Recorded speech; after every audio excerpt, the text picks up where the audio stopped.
ግብጽና ሱዳን በታላቁ ህዳሴ ግድብ ዙሪያ አራተኛውን የሶስትዮሽ ውይይት በካርቱም ከተማ አካሄዱ። የሶስቱ ሀገራት ውሃ ሚኒስትሮች በካርቱም በግድቡ ውሃ ሞላልና አለቃቀቅ ዙሪያ ትኩረት በማድረግ መወያየታቸው ተነግሯል። የኢትዮጵያ ግብጽና ሱዳን ውሃ ሚኒስትሮች በታላቁ ህዳሴ ግድብ ዙሪያ በካርቱም ከተማ ያካሄዱት የሶስትዮሽ ውይይት ምን ውጤት እንዳስገኘ ግን የተገለጸ ነገር የለም። ይህ ውይይት በዓለም ባንክና አሜሪካ ታዛቢነት ከሚካሄዱት 4 ስብሰባዎች የመጨረሻው መሆኑ ይታወቃል። ይህ በእንዲህ እንዳለ ሶስቱ ሀገራት ቀደም ሲል በነበረ ስብሰባቸው ማጠናቀቂያ ላይ ባወጡት መግለጫ የአባይ ውሃ ተፈጥሯዊ ፍሰቱ በድርቅ ወይም በሌላ ምክንያት ቢዛባ ግብጽ ማግኘት ይገባኛል የምትለውን የውሃ መጠን እንዳይነካ ሽፋን የሚሰጥ መመሪያ ይዘጋጃል በሚል ያስገቡት ነጥብ በአሁኑ ጊዜ የኢትዮጵያን ተደራዳሪዎችና ባለሙያዎች እያወዛገበ መሆኑን ዋዜማ ሬዲዮ ዘግቧል። እንደ ዘገባው የኢትዮጵያ ወኪሎች በዚህ ላይ ተስማምተው መምጣታቸው እጅግ ስህተት መሆኑን ባለሙያዎች እየገለጹ ይገኛሉ። ኢትዮጵያ በአባይ ውሃ ላይ ከታችኛው የተፋሰስ ሀገራት ስትወያይ ተፈጥሯዊ ፍሰት የሚባል ነገር ለውይይት እንኳን መቀበል እንደሌለባት ነው አቋም ተይዞ የነበረው። ምክንያቱም ተፈጥሯዊ ፍሰት ሲባል አንድ ወንዝ ላይ ምንም አይነት ሌላ መሰረተ ልማት የለም ማለት ሲሆን ኢትዮጵያ ደግሞ በአባይ ተፋሰስ ላይ ከህዳሴ ግድብ በፊት ጣና በለስ፣ ፊንጫ፣ ጨርጨርና ቆጋ አይነት ግድቦችን ስለሰራች በተፋሰሱ ላይ ለሚደረጉ ስምምነቶች ተፈጥሯዊ ፍሰት የሚባል ነገር ሊመጣ አይችልም ባይ ናቸው። በኢትዮጵያ በኩል ተፈጥሯዊ ፍሰት የሚባል ነገር የሶስትዮሽ ስምምነት መግለጫ ላይ እንዴት እንዲገባ ተፈቀደ የሚለውም ግልጽ አይደለም። የኢትዮጵያና የግብጽ የድርቅ ትርጉም የተለያየ በሆነበት መልኩ ይህ የጋራ መግለጫ መውጣቱ ተገቢ ያለመሆኑንም የዋዜማ ምንጮች ተናግረዋል። ከዋሽንግተኑ ስብሰባ በኋላ የውሃ መስኖና ኢነርጂ ሚኒስትሩ ዶክተር ስለሺ በቀለን ጨምሮ ኢትዮጵያን የወከሉ የውሃ ሙያተኞች አንዴ ሱዳን ስለፈለገች ተስማምተናል፣ ሌላ ጊዜ ደግሞ ተፈጥሯዊ ፍሰት ላይ አልተነጋገርንም ነበር ሲሉ ግብጾች ናቸው በማለት መግለጫ ላይ ያስገቡት ሆን ብለው ሊያስተባብሉ ሞክረው ነው ተብሏል። ሆኖም የውሃ መስኖና ኢነርጂ ሚኒስትሩ ስለሺ በቀለ የሶስትዮሽ ስምምነት በዚህ መልኩ ሊቀጥል እንደማይገባ ድርድሩም እንዲቆም በኢትዮጵያ የቴክኒክ ሰዎች ተመክረው ነበር። ነገር ግን ፈቃደኛ እንዳልሆኑ ለማወቅ ተችሏል። እንዳውም ባለፈው ሮብ በውሃ መስኖና ኢነርጂ ሚኒስቴር በዚሁ ጉዳይ ላይ ባተኮረ ስብሰባ ሚኒስትሩ ዶክተር ስለሺ በቀለ ውይይቱ እየተመራበት ያለው መንገድ ለኢትዮጵያ አዋጭ አይደለም ይቁም በሚል ምክር የሰጧቸው የቴክኒክ ሰዎችን እንደዘለፏቸው ተዘግቧል።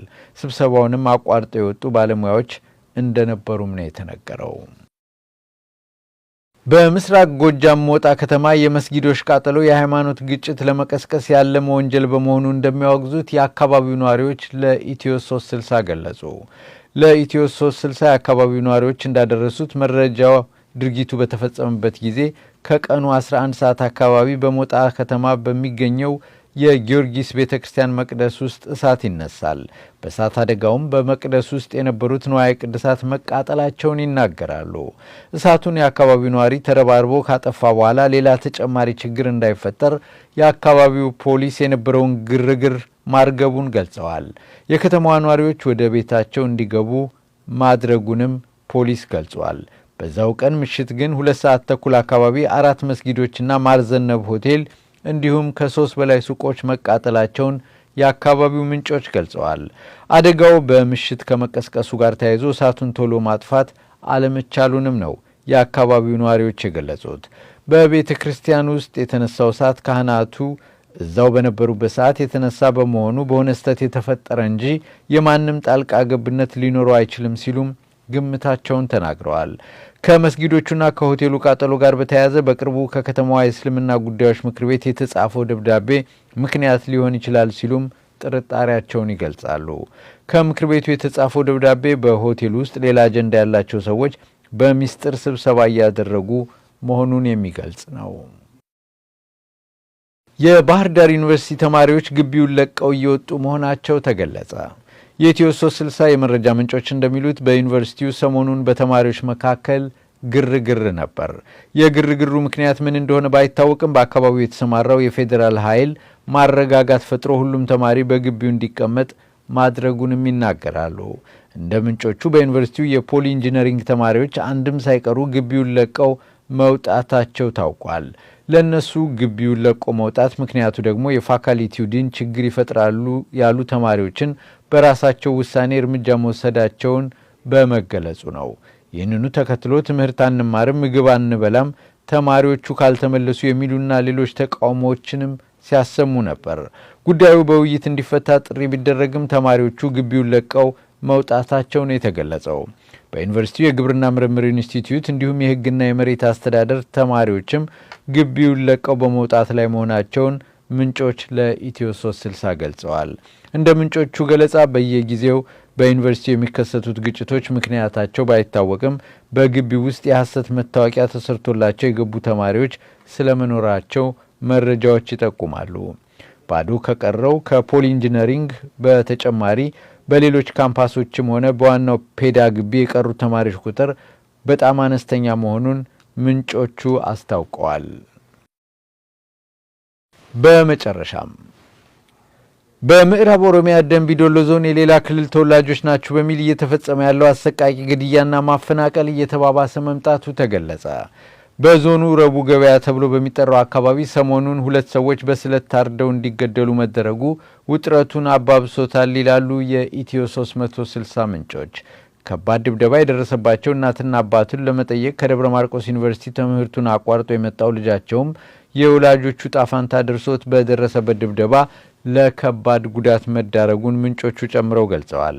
በደረሰን መረጃ መሰረት በአካባቢው ካለው ውጥረት ጋር ተያይዞ ከቀያቸው የሚፈናቀሉ ሰዎች ቁጥር እየጨመረ መጥቷል። ባለፈው 1 ሳምንት ብቻ እንኳ 200 የሚደርሱ ነዋሪዎች ከመኖሪያቸው እንዲፈናቀሉ ሆነዋል። ምንጮቹ ለኢትዮ 360 እንደገለጹት የኦሮሚያ ክልል መታወቂያ የያዙና የክልሉ ነዋሪ መሆናቸው እየታወቀ ብሔራቸው ሌላ ነው በሚል ብቻ ይገደላሉ፣ ይደበደባሉ፣ ከቀያቸው እንዲፈናቀሉም ይደረጋሉ። መንግስት የሚባል አካል ካለ ኢሰባዊ በሆነ ሁኔታ ከማለቃቸው በፊት መብታቸውን እንዲያስከብርላቸው ጥሪያቸውን አቅርበዋል። ከኢትዮ 360 የሰዓቱ ዜና ይኸው ነበር። ምናላቸው ስማቸው ነኝ። በደህና ቆዩ።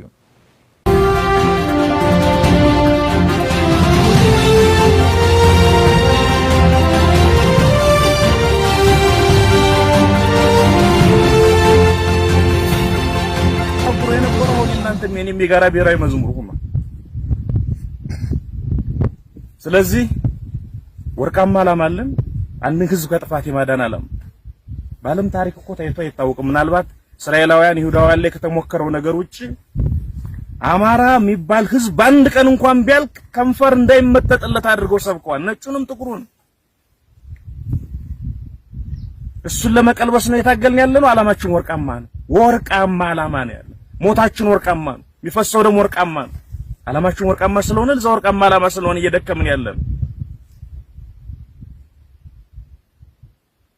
ከዓላማችን ወርቃማነት በላይ ግን መጽናት በጣም ወሳኝ ነው። ባለች ትንሽ ተሞክሮ ማቀው ይሄ ዓለም ለምን ጥሏችሁ ፊቱን አይዞርም? ዓላማችሁ ልክ ከሆነ እሱን ነክሳችሁ እንዳትለቁ። በጥፍራችሁም በጥርሳችሁ እንደው እንደ ሌሊት ወፍ ተገልብጣችሁ በእግራችሁ መያዝ ካለባችሁ ዓላማችሁን ያዙ፣ አትልቀቁ። ዛሬ ያላገጠብህ፣ ዛሬ ምራቁን የተፋብህ፣ ዛሬ አብደሃል ያለ ሰው ነገ እጁን አፉ ላይ ጭኖ ይከተላል፣ ይመጣል። ልክ ነበርክ እኮ ይላል። በዚህ ሂደት ታልፎ ነው እዚህ የተደረሰውና ስላየኋችሁ እጅግ በጣም ደስ ብሎኛል። ስርዓቱ የተፈረከረከ ነው። ፖለቲካ ክንፋቸውን ከሁለት ነው ገንጥለን የጣለው። በፖለቲካው ሙሉ በሙሉ ተሸንፏል። የቀራቸው ይሄ ያነከሰ የሚሄደውም ቢሆን የሰባራ ምርኩዛቸው የውሎ ቃጭማ ታውቃላችሁ? የቃጭማ ዘንግ የጸጥታ መዋቅር የሚሉት ነው። እሱም ይሰባበር። የኛ ጽናት የኛ ጥንካሬ እና በጀመርነው አኳን ተጠናክሮ ተናቦ መሄድ ብቻ ነው የሚያስፈልገው። ሰምታችኋል የሸዋ ጀግኖች ምን እንደሰሩ ሰሞኑን አይደለ? ሸዋ ያጠጣን ቅቤ ገና ከሰውነታችን ሳይወጣ ጎንደር ወንድሞቻችን ደግመውታል። አሁንም እየተዋጉ ነው። በዚህ ቅጽበት ተሰማላችሁ፣ ስልክ አላችሁ። አንድ ጓደኛዬ ቅድም ሲያወራ ነበር ጎንደር ካለ ሌላ ጓዳችን ጋር እዚህ ከመካከላችን አንዋጋም ያሉ 80 ሚሊሻና የአድማ ብተና አባላትን አስረዋል። የአድማ ብተናው መዋቅር ኦልሞስት ተበትኗል። ገና ብትንትኑ ይወጣል። ይሄ በግፍ እንዲያልቅ የተፈረደበት ማህበረሰብ ልጆች ማህበረሰባችን ከግፍ እልቂት ለማዳን ተነስተን ነውና ትግል የጀመርነው። እግዚአብሔር ደግሞ ሁሌ ከእውነትና ከንጹሃን ጋር ነውና ገና ብትንትኑ ይወጣል። አንላቀቅ። የሚጠበቀው መበርታት ነው። የሚጠበቀው ከልብ መዋደድ፣ ከልብ መፋቀር ነው፣ ከልብ መከባበር ነው። የሚጠበቀው ወሬንና ወሬኛን ማስወገድ ነው። በዚህ አጭር የትግል ተሞክሮዬ ብዙ ሱሰኛ ጓደኞች ነበሩኝ። ሱሰኛ የትግል አጋሮች ነበሩኝ። የሲጋራ የምን ሱሰኛ።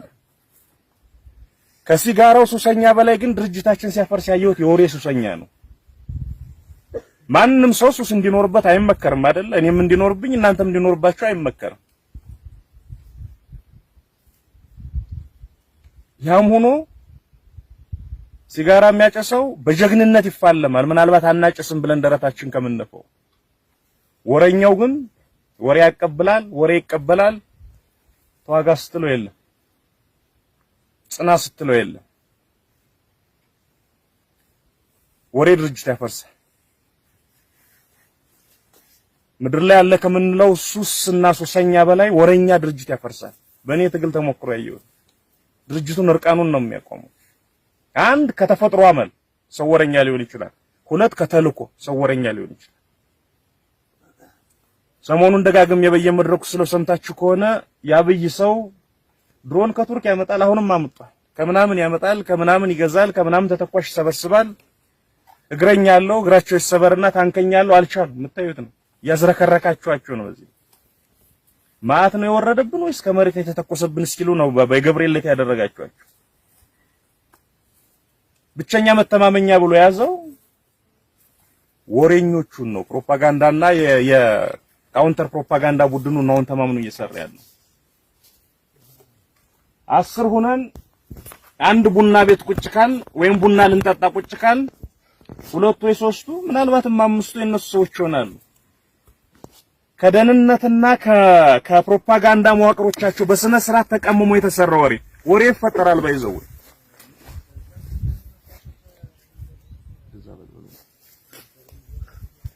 የተፈጠረን ወሬ መሃላችን ላይ ቁጭ ብለው አውርተውት ይሄዳሉ። አበል ሳይከፍሉን ደሞዝ ሳይከፍሉን የእውነት መስሎን ተሸክመን ሄደን እኛም ተበክለን ሌላውን እንበክላለን።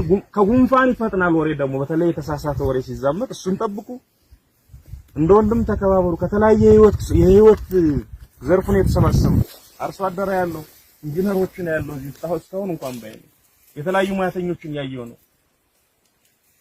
ወታደሮችን ያየው ነው። ከዚህ በፊት ምናልባት እስር ቤት መጣችሁ ጠይቃችሁ የምታውቁ ከነበራችሁ ደጋግም የምለው አንድ ነገር ነበር። በተለይ ዩኒፎርም ለባሽ ወንድሞቻችን መጣችሁ ጠይቃችሁኝ ካላችሁ አንድ ቀን አየር ኃይል ያለውም ልዩ ኃይል ያለውም ፌደራል ፖሊስ ምንለውም መደበኛ ፖሊስ ምንለውም ልዩ ኃይል ፖሊስ ምንለውም ፋኖ ምንለውም በየካምፑ የለበስነውን ዩኒፎርማችን አውልቀን እንደ አንድ ህዝብ ልጅ አንድ ተመሳሳይ ዩኒፎርም እንለብሳለን እላችሁ ነበር። እሱ ጊዜ ማለት ይሄ ነው። የግድ ቀይ ወይ ነጭ ጥቁር መልበስ የለብንም። አዘነም ለብሰን በልባችን ግን ተመሳሳይ ዩኒፎርም ለብሰን ስለዚህ ከተለያየ ህይወት ዘርፍ ነው የተሰባሰብነው። ያስተሳሰረን ግን አንድ ዓላማ ነው። ሁሉም ሰው ክላሽ አይዝም አይደለ? ሁሉም ሰው አይተኩስ፣ ሁሉም ሰው መትረጊስ አይሸከምም። ግን አርሶ አደሩም፣ ምሁሩም፣ ወታደሩም፣ ተማሪውም፣ ማስተማሪውም ለአንድ ዓላማ መታገል ይችላሉ። ያ ዘመን መጥቷል። ወደ ኋላ መመለስ ቢባል ነገር በፍጹም አይቻልም። ምክንያቱም የአማራ ትግል ወደ ኋላ መመለስ ዝም ብሎ ወደ ኋላ መመለስ አይደለም። የመጥፋት ዕጣ ፋንታን ነው ፊት ያስቀምጥልን። ወይ እናሸንፋለን ያለበለዚያ እንጠፋለን። በደግሞዋለሁ እንጠፋለን።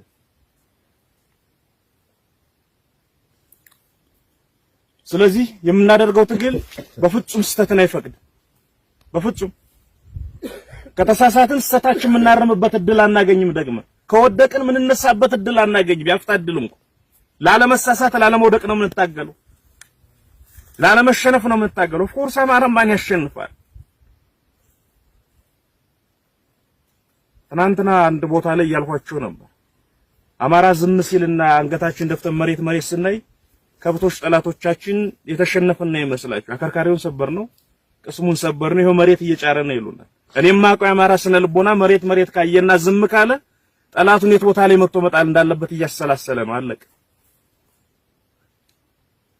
የነዛ ሰዎች ልጆች ነን። ይህ ማህበራዊ ሴት ነው ያፈራን። በዚህ ማህበራዊ ሴት ውስጥ ነው ዋይተን ያደግን። ለማሸነፍ ብቻ እንታገላለን። ደግሞም እናሸንፋቸዋለን።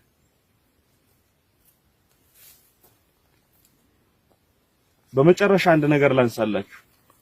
ራሳችሁን ዝም ብሎ ክላሽ ወይ ምንሽር ወይ መትረጊስ ወይ ብሬን ወይ ድሽቃ እንደያዘ ታጋይ ብቻ እንዳታዩት አደራ። አሁን የኔ መተኳኮሱ ምዕራፍ ኦልሞስት እየጨረስነው ነው። በአጭር ቀን ያበቃላችሁ። ይኸውላችሁ የመንግስትን ወታደር ማርከንና ረሽነን ማርከንና ገለን እንጨርሰዋለን ብላችሁ ካሰባችሁ አይቻልም። ስነ ልቦናውን ነው የምታፈርስ። በዛ መልኩ ነው የሚጠናቀቀው።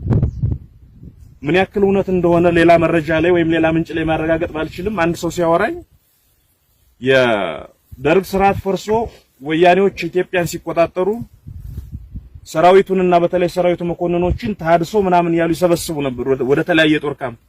አንድ የጦር ካምፕ ብቻ 18000 ደርግ መኮንን ነበር አለ። ምን ያክል እውነት ነው እንዳሉት አላረጋገጡም። ደግም 18000 ሰው ማለት እኮ ታግሎ አንድ ሀገር ነፃ የሚያወጣ ነው። በቁጥር ሰው የሚሸነፈው አእምሮ ነው። አእምሯቸውን በደንብ እያሸነፍ ነው። ልባቸውን በደንብ እያሸነፍ ነው።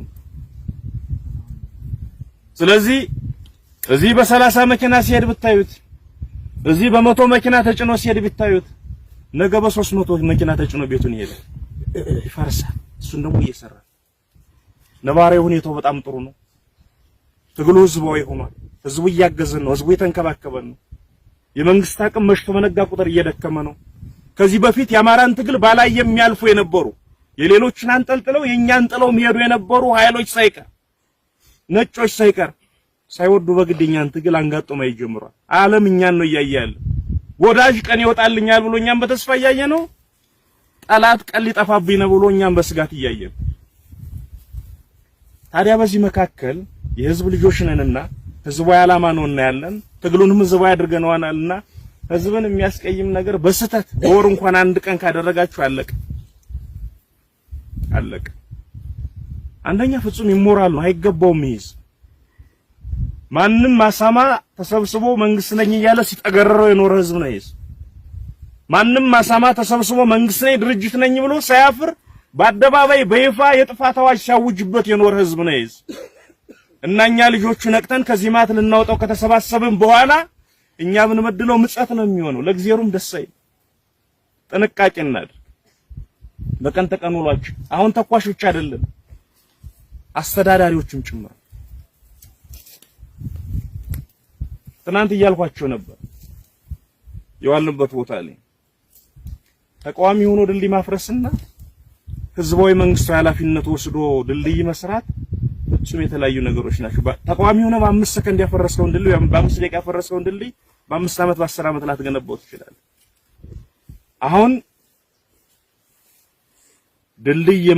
ድልድይ የመገንባቱ ሀገር የመገንባቱ ማህበረሰብን እንደገና ሪአሬንጅ ማድረግ ተልኮ ላይ ጭምር እዛ ምዕራፍ ላይ ጭምር እንደገባ እንድትረዱ ትፈልጋለሁ። በቃ መከላከያ ይመጣል እኔ አማራይቱ ልጅ ተታኮሰዋለሁ ምናምን በሚል የሚያልቅ ነገር አይደለም። እንታኮሳለን፣ ህዝብ እናስተዳድራለን። እዛ ምዕራፍ ውስጥ ገብተናልና ህዝብ ደግሞ ይታዘባልና እያንዳንዱ ነገራችን በጥንቃቄ ይሁን ነው። ከዛ ውጪ እዚህም እዛም ለሚጎሉ ነገሮች ማስተካከያ የሚሆኑ መመሪያዎች፣ ደንቦች ምኖች ወጣው ኦልሬዲ መሰራጨት ጀምረዋል። ይደርሷቸዋል በአመራሮቻችሁ በኩል የተጓደሉ አመራሮችን በየቦታው የማሟላት ስራ የተሰራ ነው ከላይ ጀምሮ። በዚህ መልኩ ወጥ አድርገን ማሸነፍ ብቻ አይደለም ከማሸነፍ ማግስት ያለውን ዘመን ጭምር በእኛም ሳል ለአማራ በሚበጅ ለኢትዮጵያ በሚበጅ አኳኋን ለመስራት ትልቅ ኃላፊነት አለብንና ለዛ ራሳችንን እናዘጋጅ። በአንድ እጃችን ክላሽ አለን፣ በሌላ እጃችን የምናስተዳድርበት ወይ ወንድም የያዘው አይነት መጽሐፍ ወይ ወረቀት አለ። ተኳሾችም ነን አስተዳዳሪዎችም። ስላየኋችሁ እጅግ በጣም ደስ ብሎኛል። ትልቅ ኩራት ተሰምቶኛል። ከናንተ ከተለየው በኋላ ምራመደውን አረማመድ ሁሉ ካሁኑ ማሰብ ጀምሬያለሁ።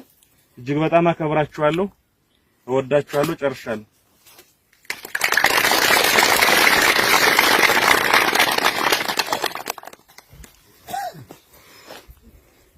እሺ፣ እናመሰግናለን አለቃን።